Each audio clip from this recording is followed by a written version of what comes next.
अच्छा, आपने बहुत सारे वीडियोस लाल किले के तो देखे होंगे, मतलब कि लाल किले में है क्या क्या, कितने महल कौन से राजा ने बनवाए, कभी कोई इबादत खाना पहले बनाया गया, औरंगजेब ने मोती मस्जिद बनवाई, ये सारी चीज़ें तो आपने देखी होगी, ये कोई नई बात नहीं है। लेकिन यहाँ पर जो घटनाएँ घटी थी उस समय में, जो घटनाएँ खास बनाती हैं इस जगह को, कुछ अच्छाइयाँ, कुछ बुराइयाँ, कुछ कमियाँ या कुछ ऐसी चीज़ें जो शायद आप ना जानते हों, जैसे यहाँ पे जो तख्ते ताऊस था इसके बारे में जो आप ना जानते हों, कोहिनूर कहाँ गया, तख्ते ताऊस आखिरकार गया तो गया कहाँ, जिसके बारे में आज तक एक रहस्य बना हुआ है। तो आपको ये वीडियो ना पूरे तरीके से देखना चाहिए।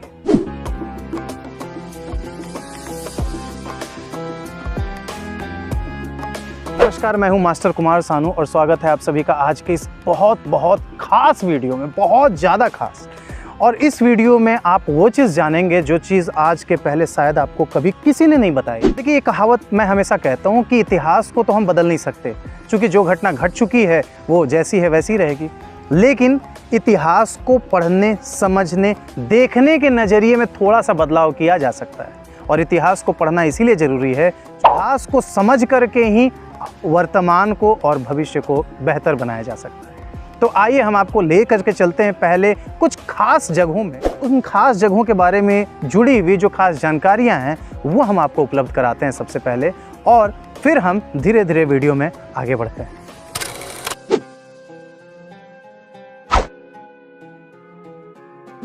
एक बार दीवाने खास को बहुत घमंड हो गया कि हमारे पास जो चीज़ है वो इस धरती पर किसी इंसान, किसी जीव या कहीं पर भी नहीं है। तो आखिर ऐसा क्या था दीवाने खास में? और दीवाने खास में जो चीज़ थी उसका नाम है तख्ते ताऊस, इसे फ़ारसी में कहा जाता है, और मयूर सिंहासन इसे कहते हैं। सबसे पहले आपको बताता हूँ कि तख्ते ताऊस थी क्या और ये मयूर सिंहासन क्या था। देखो, इस चीज़ के बारे में अभी कोई मौजूदा जानकारी मौजूद है ही नहीं, क्योंकि तख्ते ताऊस को जिन्होंने देखा था वो अभी है नहीं, और जहाँ पे तख्ते ताऊस ले जाया गया वहाँ के बाद का कोई रिकॉर्ड अभी तक है नहीं। सबसे पहले तो ये बताओ मुझे कि आज के समय में सोने की क्या भाव है, सोने की कीमत क्या चल रही है? लगभग 8,000 या 9,000 रुपये ग्राम, 80,000 या 90,000 रुपये प्रति 10 ग्राम, 80 लाख 90 लाख रुपये लगभग पर केजी है। ये मैं इसलिए कह रहा हूँ क्योंकि जो तख्ते ताऊस थी उसमें 1150 केजी शुद्ध सोने का प्रयोग किया गया था। जो आज का स्वर्ण मंदिर है उसमें भी 750 किलो ही सोना लगा हुआ है। 450 केजी शुद्ध सोना और 230 केजी के अलग अलग तरह के रत्न, माणिक और कीमती कई तरह के पत्थर उसमें लगे हुए।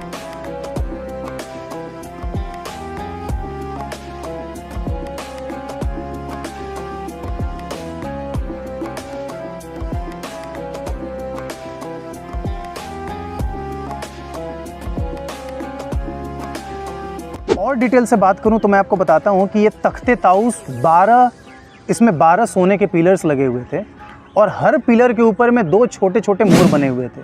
2 मोरों के बीच में एक छोटा सा पेड़ हुआ करता था, और ये मोर के बीच में जो पेड़ होते थे या जितनी जगहें होती थी, सिर्फ और सिर्फ सोने और हीरे, पन्ने, जितने तरह के कीमती पत्थर आज हुआ करते हैं या उस समय हुआ करते थे, उन सारी चीज़ों को उसमें लगाया जाता। ये जो 12 खंभे थे उसके बीच में एक छतरी थी, और ये पूरे जो ताऊस था, ये पूरा जो तख्त था, इसके पीछे में 2 बड़े बड़े मोर बने हुए थे जो कि एक दूसरे को देखते थे।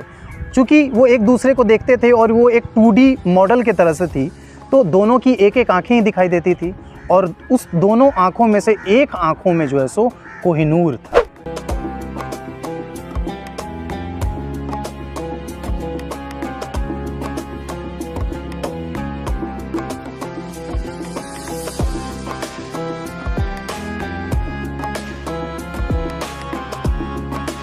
अब इतनी घमंड अगर दीवाने खास को थी तो घमंड तो किसी का भी ज़्यादा दिन नहीं रहता।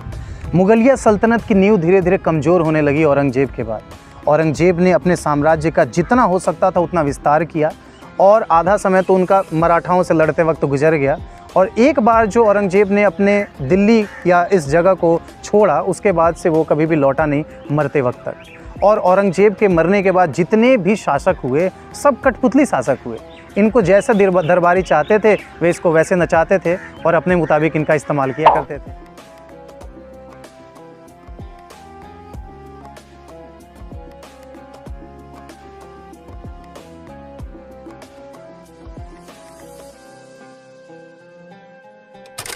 कई बार तो ये दरबारी 10 साल 15 साल के युवराजों को राजा बना देते थे और अपनी मर्जी से इनका कत्ल भी करवा देते। ऐसा कहा जाता है कि इसी लाल किले में 2 मुग़ल बादशाहों का कत्ल किया गया था।